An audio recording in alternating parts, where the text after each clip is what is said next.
Oh boy, oh boy, oh boy, oh boy, oh boy. Let me get in here, let me get in here. Shut the cock, everybody. Charlie Line, HOBO Depot. Woo. Woo. Let me catch myself. Look, why you gotta catch yourself? Well, I've been running. What? You been running? No, I ain't been running. My mind been running. Listen, I ain't gonna tell you no tale, man. I'm about to show you something that I've never ever had my hands on, and I always wanted to. And just so happened in Richmond, Virginia, there was this brother that didn't live far from me. It was close to me all the time, and I didn't even know it was that close to me. It was next door, and I didn't even know it was next door. I should have just went to the fence and went, "Hey, anybody got this base?" Look, they were like, "Yeah, I got it next." Man, I've been had that base, man, years. Anywho, all right. So today, it came in, and it came into the shop, and I was just overwhelmed and excited, and I didn't know what to do. I mean, you know, I didn't want to sit there and go, huh. I had many Ritters in my shop, bruh. You know, this is just one of the many I had here. On the inside, I was like, ah! One of these moments. Eek! It's one of the eek moments, man. when he walked in the shop with it, I was like, oh my God, dude, you got one of them? You know, I've already heard, he already called and told me he had one, but when I didn't know he would show up. But when he showed up, man, it's like, oh. I was jonesing. Anywho, so today, this base is a base that I never owned, always wanted to touch, always wanted to put my hand on, and definitely wanted it in a HOBO Depot. All right, so since it's here, let's look at it. This is, say no more. I don't know if I'm saying his name right, Jens Ritter. This is a Ritter. It done been through the HOBO Depot. It's got, you know, it's got recon, and I mean, I have heard, you know, and seen them on video, but to actually have one here is just, wow. It's overwhelming. Look at this thing, man. This thing is absolutely beautiful. Look at it. Look at the headstock. That's so sexy. What y'all think? Isn't that sexy, man? That joint is sexy. All right, look at the back of it, man. Look at all that flame back there, man. That's just, this is like a Bugatti, man. This is like a Bugatti of bases, man. Woo! And this is supposed to have like a 3-stack pickup configuration. All right, now, here's the pros, I think, on this base. The pros on this base is amazing. The craftsmanship is third, second, first, 0 to none. It's absolutely, I mean, it's beautiful. It's beyond beautiful. The craftsmanship is beyond beautiful. When it came in, I had to do some fret work on it because it was a little, you know, it was probably in a dry place. So, it, you know, the frets was doing a little cutting to me. Also, I had to file them down because, you know, I think somebody got to them and didn't quite get them right. What else? Oh, I was really stung on it's got 18 volts, and the electronics are Ritter. So you have push pull, active passive, and then you have blend, which is front and back. All three pickups in each casing is on at the same time. There's no, well, not really, because you got these cut switches that actually throws them into, you know, the modes. And then you got this one, and this only works in the passive mode. So if you pull it up passive, that's when that kicks in. It doesn't do anything in active, which is shocking to me. Man, a base that costs so much and they don't do nothing but just passive? Ugh. All right, so then what I kept getting misunderstood is, misunderstoodable, that ain't a word, is that this should have been mids, high mids, and low mids. But I think it's treble and bass. And I think this is high mids and low mids. All right. Single coil, dual coil, the kind of thing. Two-way switch. All right, now, here's the cons. Power-wise, it's not there. I was really, really disappointed with the power of this bass. It didn't have the power that I desired. I would think coming out the hole, I can do 0 to 100 in 2.1 seconds. It's like, it's not there, man. I don't care. You go in the back of it, and there's no way you can turn it up in the cavity. Whatever you got is whatever you got. That was disappointing to me. That really hurt me. So let's hear it, man, because, you know, let's talking. All right, so let's see if this chair will come up anymore. Nope. So I'm going to get me an extra boost. And I know a lot of you Ritter guys may say something different about this, man. And it's cool. I never had a Ritter, so I'm going to tell you honestly what I think about it. And, you know, some people may say, oh, wow, dude, you cut it all to pieces. No, I didn't cut it all to pieces. I just said what it didn't have and what it had. Now, let's look at playability. The neck is super elastic fast. Super fast. I'm not a fan of this heel right here, though. It stops right at the F. Right at the first fret of the F. It's like it's too much of it for me. But it you know, before you can get the F, you see it? It's already there, man. That's not good for me. All right, I love the woods, the way they did it. Of course, the gloss on this thing is just absolutely beautiful. Once you buff it, and I buffed it twice, it's like absolutely beautiful. All right, so I got SIT strings on it, foundations. So we're gonna tune it up, make sure it's in tune.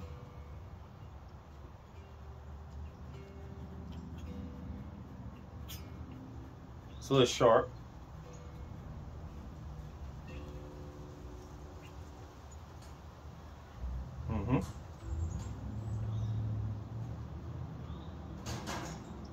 It's sharp.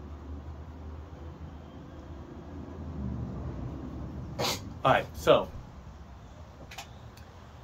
let's go with passive first. Now I'm coming through my SWR with no hone in it. It ain't got no hone in it. All right, so I had to turn the amp up, y'all. I normally keep amp somewhere around 10 o'clock or 9 o'clock because of the preamp. But this one I had to turn actually to about 1 o'clock. And that's not good to say for me. So this is a rear pickup. Now it's sitting, this thing is sitting extremely low. I got it sitting right on the fret. And it's taking it. Yet, my customer who owned this plays in D flat. So it definitely got to come up a lot.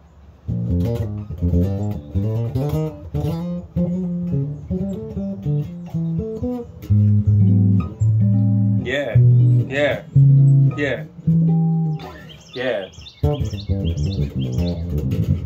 It plays like butter. You don't have to play it. It plays itself. But even in passive mode, it's really low. I mean, listen at it. And that amp is, I could turn it up some more, I mean, but. All right. So let's go to that rear button right here and turn that to all treble.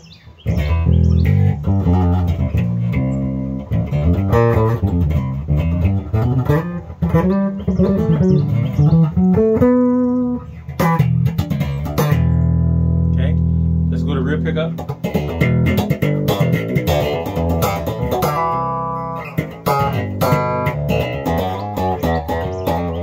Okay, both pickups.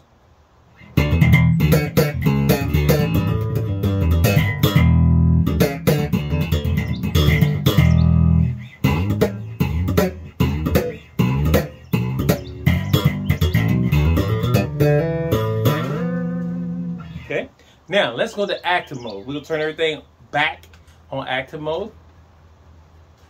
Now, oh yeah, one more thing. Even the switches work in passive mode. All right, these switches, cut switches, you know, parallel and whatever they are. Look, whatever they are. They work in passive mode. Single coil, dual coil, I hear what I'm saying. So we're now in active mode. Now, You hear the bass? See how loud it is? That's really low.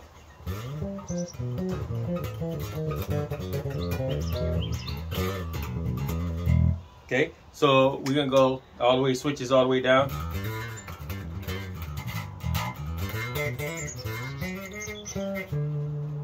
Wow. And of course, the rear doesn't work on anything. All right, so let's turn, let's see. All right, we're gonna do high mids first. Nope. Yep. We're gonna do high mids. That is loud as that goes.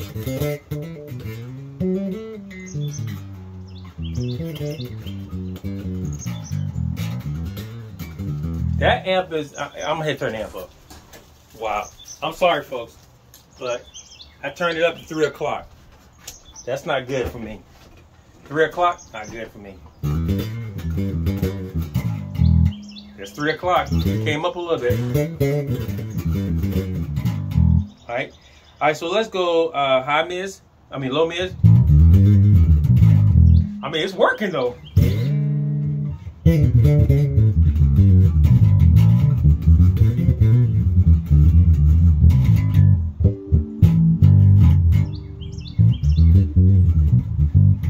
Now my touch is really, really light. To an aggressive person, it might be too low.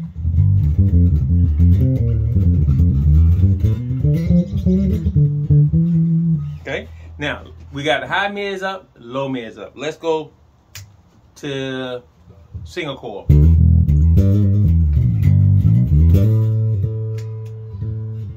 No, that won't single coil. Dual coil. A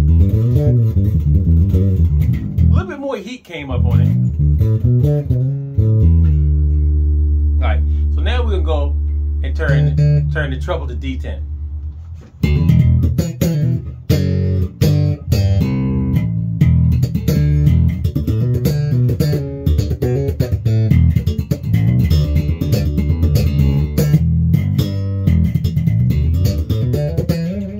Okay, now we're gonna turn the bass to D10.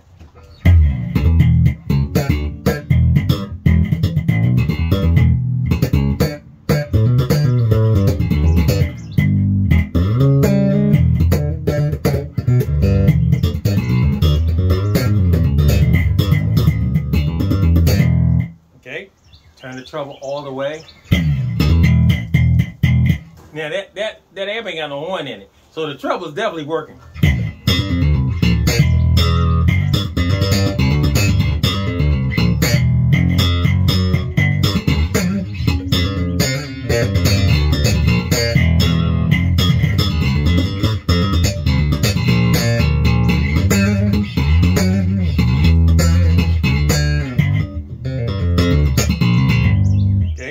Now let's turn the bass all the way so everything is wide open now. Everything is wide open.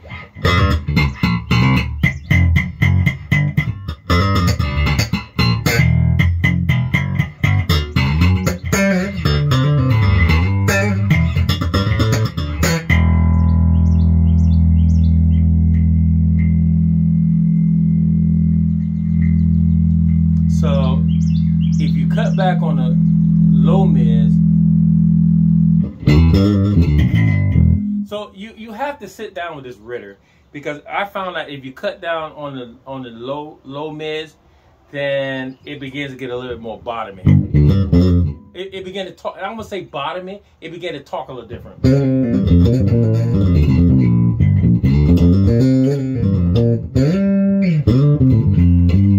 So that's the trick. The trick on this bass is the mids, not the bottom. The mid.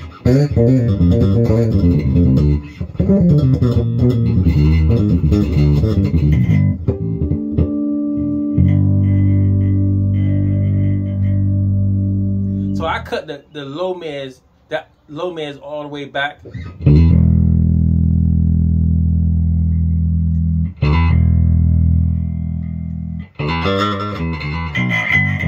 No, I cut the high mids all the way back and let the low mids stay up.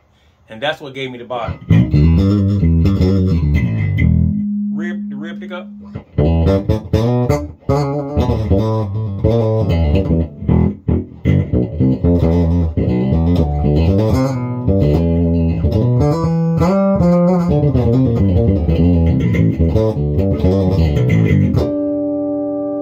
So if I take the treble back,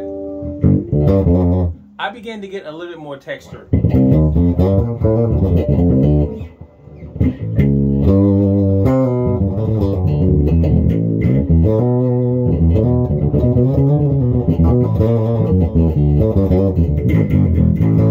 So to me, this is not the type of bass you can get that day and take it out unless you already know it, because if you don't know it, you will be sadly hurt on the gig that night. You have to sit down with this bass and learn it. It will do a lot of great things for you. You have to sit down and ask it. Yeah, I said ask it. You have to sit down. You have to sit down and talk to the bass and see what kind of language they're talking. Both pick up.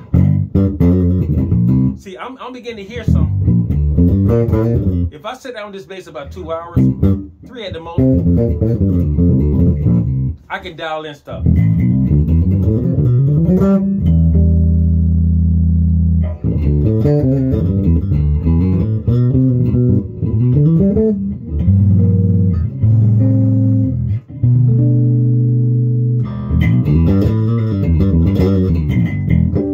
Yeah.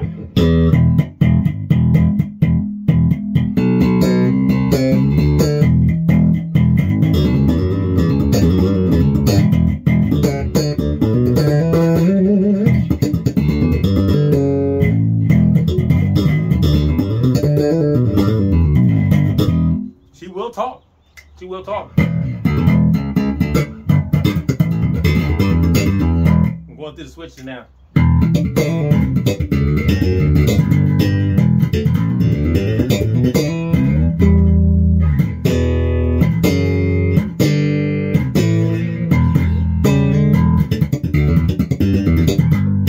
Yeah, she'll talk. She'll talk. The thing about it is, you know, I'm going to say this, and I'm not saying it being derogatory. I said derogatory. Hey, Hootie, I said derogatory. I'm not saying to be mean. I'm just saying the bass would do amazing things if you sit down with it. It is not a high output bass. It doesn't throw a lot of heat out.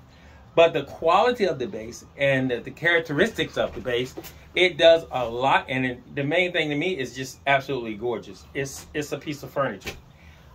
It's very unique looking. So on stage, it looks really unique. You know, I'm thinking on taking it to church in the morning and blessing it. Look, but don't tell the guy who owns it though. He'll see it on the video. That'd be too late. Then he'll have it back. So look, maybe. But it's the most amazing bass that you can have in your hand. As far as once again, it's the craftsmanship that blows me out the water. Good bridge, 2-piece bridge. Like I said, electronics is not. Don't expect a whole lot of booty. It doesn't do that. So whatever you asking for or whatever you looking for, you have to ask your amp. So you have to get to the gig in time enough to reset your amp. All right, resetting your amp would actually do well on this bass. And a lot of people who carry those 2,000 watts, you know, 1,000 watts, 1,500 watts, 3,000 watt amps, this is the right bass for you, because you just dial it in and leave it, and it will do a lot of great and wonderful things. But it ain't gonna throw the power out that you normally hear what's going on today. But that doesn't mean it's not a beautiful, it is not a wonderful bass. It is a wonder. Hootie, it is a wonderful bass. And I'm so glad it came in a HOBO Depot. That's why I'm like excited, because it is here in a HOBO Depot, man. And I get a chance to, you know, put my hands on it and actually, you know, actually get a chance to actually touch a Ritter. I'm excited. I would love to own one. I don't have one. So maybe this guy will let me have this one. Look, I'm just saying, man. I'm just throwing it out there. You know, you have not because you ask not. That's what the Bible says. You have not because you ask not. I'm asking. I just ain't asked him yet. Look, I'm just saying. All right, so guys, look, check it out. Please keep praying for my queen and I in the HOBO Depot. You know, And definitely every morning I pray for you guys. I have to, man, because it's what I do. I love you guys. And tell somebody you love them today, because tomorrow they may not be here. Even an hour from now, they may not be here. So tell them right now, if you can get the opportunity. The opportunity is now to call and say, hey, man, I just want to call and check up on you and say I love you, bro. Or sis, hang up. And that way you got it out the way. One note will save the world. One note will save the world. Once again, guys, please subscribe, please like, please share, please hit that button. If there's a button down there, hit it. Once again, shut the cock out, folks. John Leland, the Hobo D-Post. Peace out. And this is a Ritter. Once again, let's look at it. This is a Ritter.